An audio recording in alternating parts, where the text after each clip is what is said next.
What's up guys, welcome back to another video. So today I'm going to do another installment of the training log and basically just show a couple of my sets from last week's training. And the first one we're going to look at is a double 26 kilogram long cycle set, and I did 7 minutes and I did 51 reps. So 7 reps per minute, and I tried to sprint in the last minute, and I did 9 reps in the last minute for a total of 51 reps. And the reason I wanted to do that exact pace was because last year in September I did that RPM with double 24 kilograms. So and like I always tell you guys, I always try to compare notes and look what I did, and always try to add a little bit here and there. So I knew if I could get the same pace and the same reps with the 26s that I got last year in September, I think it was September, with the 24s, that's going to be solid progress, because doesn't sound like much, 2 kilograms, right? 24 to 26, but it's 2 kilograms per kettlebell. That's number one. And then in kettlebell sport, when you're doing that many reps, it just adds up to a lot of volume. So even a small increase in weight actually makes a huge difference. And anybody who does kettlebell sport knows that the 26s, they actually are a lot heavier than the 24s, even if it may not sound like much.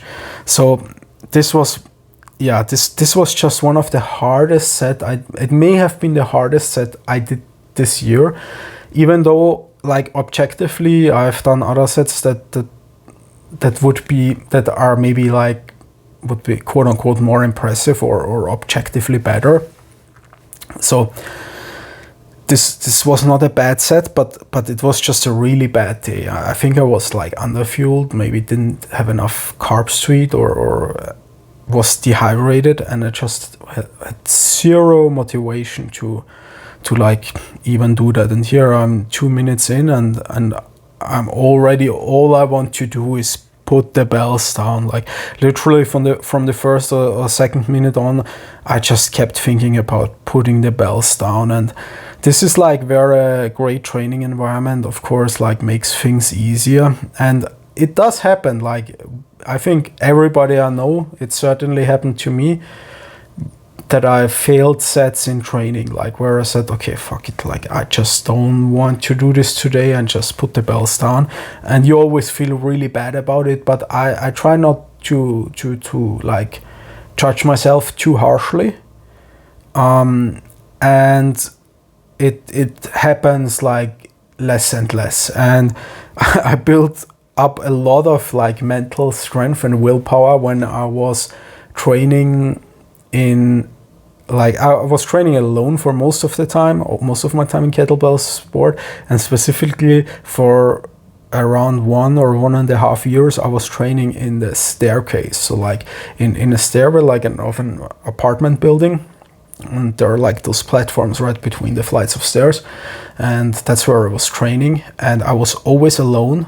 It's pretty funny, because there was an elevator in the building.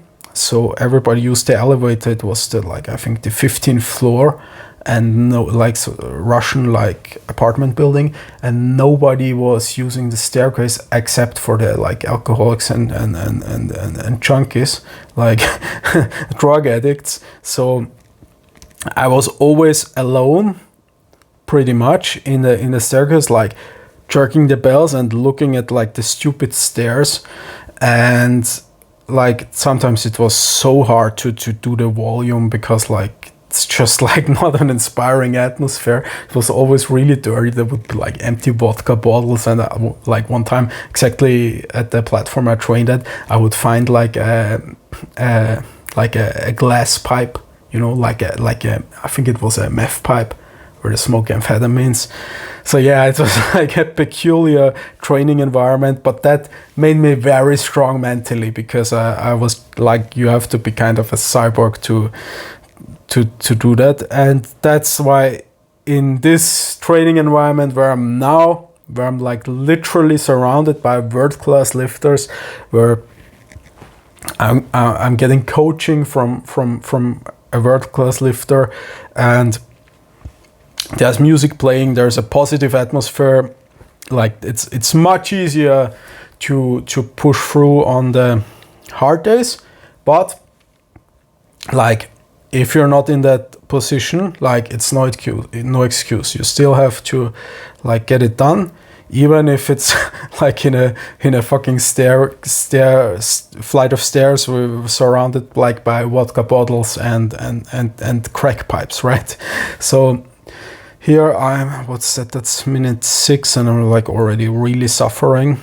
And yeah, I'm just happy, for one, I got through this set, and secondly, I'm happy I set a PR, even though it was damn hard, man. When this set was over, like I couldn't even stand up for like 20 minutes. I was like just sitting down. Every time I tried to stand up, I would get like sick to my stomach and like had to sit down again.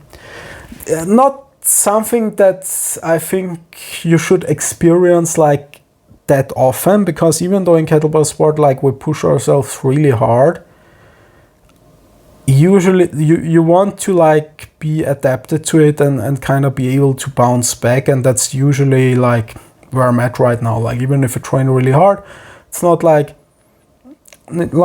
it's not that big of a deal, because I'm used to it, and that's kind of where you want to get. So you want to kind of progressively increase your training load, so you don't get that huge like flight or flight, cortisol spike, stress response like all the time, because the sport is already hard as is, and when you're in fight or flight, you just can't recover, and you also won't like adapt as well to the training stress.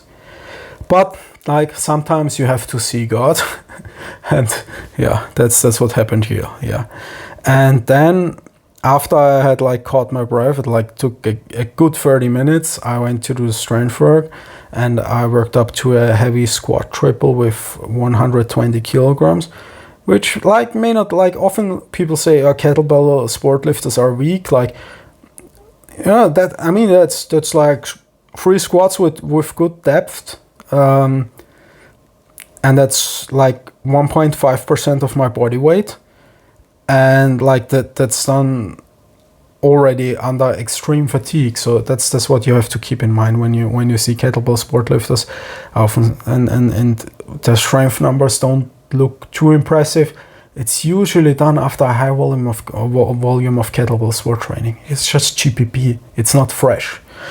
And this is the last set I want to show you guys is a 60 kilogram deadlift set where I did 100 reps, and I did that on Saturday. So usually I usually squat once a week, deadlift once a week, and it's most of the time it's kind of undulating. So like when one is like heavy, the other is going to be light and for high volume, and vice versa. So since the squat was heavy, we did the deadlift light and for high volume. And that's like one thing that you don't see too much in other sports. Like you see it in some sports, but usually it's not exactly like trendy at the moment. It's doing those high rep sets, because people will say, oh, you're not getting like a good, it's not efficient, it's not optimal, it's not scientific. But it in my opinion, people would call it probably like gray zone training, right? So it doesn't build strength very efficiently, and it doesn't build endurance very efficiently. But I disagree actually, because like I'm a huge fan of polarized training, where you do like light stuff and heavy stuff and kind of work at the ends of the spectrum. But you can work all across the spectrum, and you can also work in the middle of the spectrum. I say like a rising tide raises all ships, and every intensity is useful, and specifically that middle intensity, where in kettlebell sport we often do like those 100 rep squats, right, where you do 100 reps of back squats in 5 minutes. Like that stuff really is going to expose you, because you can have world-class strength numbers and be on the brink of death, literally. Like you could have like organ failure from steroids and heart, be close to a heart attack, but you can still like squat really heavy, squat the world record for 1 rep, right? And on the other hand, you could have really great endurance, like be a really good runner, have really high VO2 max, but be actually like frail, like physically frail. And that stuff where you do like 100 rep sets, for example, of squats or deadlift, like certainly a lot of powerlifters like who are way stronger than me couldn't do that, because they just don't have the endurance. They would just fall over after 10-20 reps, like after 20 reps, let's say. And on the other hand, a lot of like marathon runners couldn't do it, like because they couldn't, like they literally couldn't lift the bar for more than 3 or 5 reps. And some maybe couldn't lift it at all.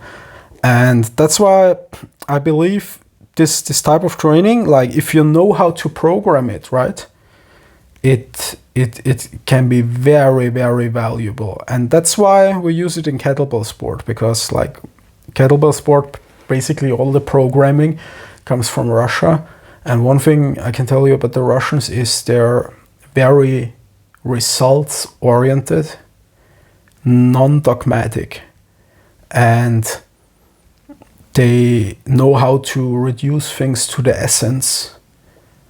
And that's something we have in the West. We have some advantages in sports science, but sometimes we can get too autistically obsessed and